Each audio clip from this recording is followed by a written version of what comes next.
I mean, I'm sure that lots of people are going to be worrying that this is the next COVID. Why are we seeing this in Africa now? Morning, Lizzie. Yes, so when the global emergency, the last one on Mpox, was actually ended last year, the spread of Mpox continued in Africa. It is endemic in parts of Africa, and the strain that we are seeing currently is actually from one of the endemic strains, and it is usually a more deathly and worse strain than what we saw in 2022. And what are the risks globally? At this stage, I would like to say fairly low, but as we saw with COVID, you know, you really can't say never. These things move fast, and already this is moving. It's moved out of Central Africa to East Africa. It was one of the issues that the WHO raised last night when they were talking about declaring this fake or this emergency status.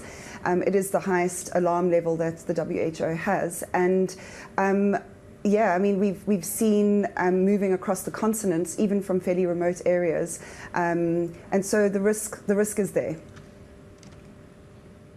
So Bavarian Nordic has said that it can meet the vaccine demand, but of course the success, as we learned in COVID, is really going to depend on coordination with governments and institutions. What effect does the emergency declaration have? It marshals resources, for sure.